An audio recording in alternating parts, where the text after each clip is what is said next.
আমাদের বাংলায় জনপ্রিয় পুজোগুলির মধ্যে অন্যতম হল সরস্বতী পুজো। বিশেষ করে ছোটদের কাছে সরস্বতী পুজোর আকর্ষণই আলাদা। এই পুজোয় ছোটরাই সর্বে সর্বা, তারাই পুজোর কর্মকর্তা। ছোটদের পুজোয় বড়দের কোনো রকম শাসন বারণ থাকে না, তারা নিজেদের মতো করে বিদ্যাদেবীর আরাধনা করে। ছোটদের কাছে সরস্বতী পুজোর সবথেকে আনন্দের বিষয় হল পুজোর দিন লেখাপড়া বন্ধ থাকে। বাধ্যতামূলকভাবে পুজোর দিন লেখাপড়া বন্ধ। কারণ হিসাবে বলা হয় সরস্বতী পুজোর দিন লেখাপড়া করলে নাকি বিদ্যাদেবী রুষ্ট হন। লেখাপড়া, বিদ্যাচর্চা যে দেবীর প্রিয় বিষয়, তার পুজোর দিনে লেখাপড়া করলে দেবী রুষ্ট হন, এ কেমন কথা? এখানেই মনে সন্দেহ জাগে। এই নিয়ম কি শাস্ত্রসম্মত, নাকি কোনো মানুষের মন গড়া, নাকি নিছক কুসংস্কার?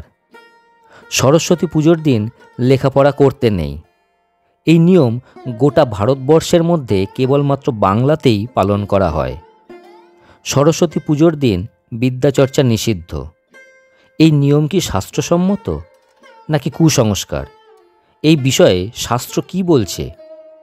সরস্বতী পুজোর দিন লেখাপড়া নিষিদ্ধ, বাংলায় এই নিয়ম পালন করার আসল কারণ কি?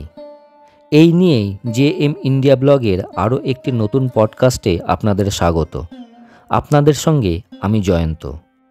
বাংলায় প্রচলিত ধারা অনুযায়ী সরস্বতী পুজোর দিন ছোট ছোট ছেলে মেয়েদের হাতে খড়ি দেওয়া হয়। সরস্বতী পুজোর দিন বিদ্যাচর্চা নিষিদ্ধ হলে এই দিনেই কেন ছোটদের বিদ্যারম্ভের দিন হিসাবে পছন্দ করা হয়? এবার দেখে নেওয়া যাক আমাদের শাস্ত্র সরস্বতী পুজোর দিন লেখাপড়া করা বা না করার বিষয়ে কি বলছে। দেবী ভগবত পুরাণ অনুযায়ী মাঘ মাসের শুক্লা পঞ্চমী তিথিতে মন্ত্রপাঠ এবং অন্যান্য আচার অনুষ্ঠান সহকারে দেবী সরস্বতীর বন্দনার বিধান দেওয়া আছে। কিন্তু ভগবত পুরাণ বা অন্যান্য পৌরাণিক শাস্ত্রে সরস্বতী পূজার দিন লেখাপড়া করা বা না করা সম্বন্ধে কোনো বিধান দেওয়া বা কোনো নিষেধাজ্ঞা নেই।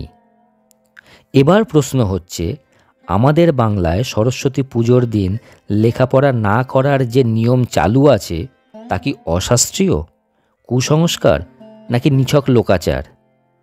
আমাদের বাস্তব জীবনে দেখা যায় যে শাস্ত্রের নাম করে মানুষের ইচ্ছামতো মন গড়া অনেক কিছুই প্রচলিত আছে, যার সঙ্গে শাস্ত্রের কোনো মিল তো নেই, এবং অনেক সময় এও দেখা যায় যে শাস্ত্র যা বলছে প্রচলিত প্রথা ঠিক তার বিপরীত। কিন্তু সরস্বতী পুজোর ক্ষেত্রে ব্যাপারটা একটু অন্য রকম। সরস্বতী পুজোর দিন লেখাপড়া করা উচিত নয়, একথা যেমন ভুল নয়, আবার সরস্বতী পুজোর দিন লেখাপড়া করলে দেবী সরস্বতীর রুষ্ট হন, এটাও ঠিক নয়। তাই আসল ব্যাপারটা জানতে গেলে শাস্ত্রে বর্ণিত পুজোর বিধান সম্বন্ধে কিছু বিষয় জানতে হবে।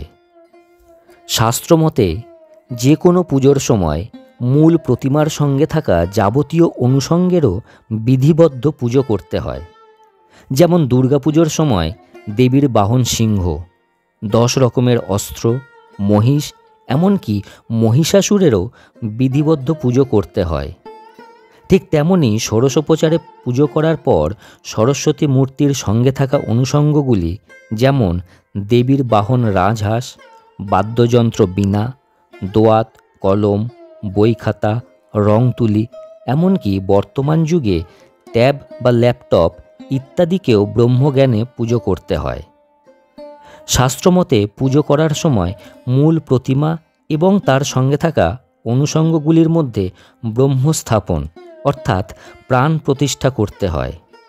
তারপর বিভিন্ন উপাচারে দেবীর মতোই অনুষঙ্গগুলিকেও নিষ্ঠাভরে এবং বিধিবদ্ধভাবে পুজো করতে হয়। এবার আসছি আসল কথায়। শাস্ত্রমতে মূর্তিতে একবার প্রাণ প্রতিষ্ঠা হয়ে গেলে মূর্তি এবং তার সঙ্গের অনুষঙ্গগুলিকে পূজারী ছাড়া অন্য কারোর স্পর্শ করার অধিকার থাকে না। যতক্ষণ না পুজোর ঘট বিসর্জন হচ্ছে ততক্ষণ মূর্তি বা অনুষঙ্গগুলিকে স্পর্শ করা উচিত নয়। সেই কারণেই বিদ্যাচর্চার সঙ্গে জড়িত যে জিনিসগুলি পুজোর জায়গায় প্রতিমার অনুষঙ্গ হিসাবে দেওয়া হয়েছে তা ব্যবহার করতে নিষেধ করা হয়। সেই কারণেই বলা হয় সরস্বতী পুজোর দিনে লেখাপড়া করতে নেই। এবার প্রশ্ন হচ্ছে, যদি সরস্বতী পুজোর ঠিক পরের দিন কারোর কোনো গুরুত্বপূর্ণ পরীক্ষা থাকে তবে সে কি করবে? সেক্ষেত্রে পরের দিন যে বিষয়ের বা বিষয়গুলির পরীক্ষা আছে সেই বইগুলি পুজোর জায়গায় না রাখলেই হলো। পুজো সমাপ্ত হয়ে গেলে দেবীর একখানি চরণ ফুল বইয়ে স্পর্শ করিয়ে নিলেই যথেষ্ট। আর সত্যি কথা বলতে কি জানেন, দেবী সরস্বতীর প্রকৃত আরাধনা হলো মন দিয়ে ভালোবেসে নিষ্ঠা ভরে পড়াশোনা করা। যারা নিষ্ঠা ভরে পড়াশোনা করে তাদের আর আলাদা করে সরস্বতী পুজো করার প্রয়োজন হয় না।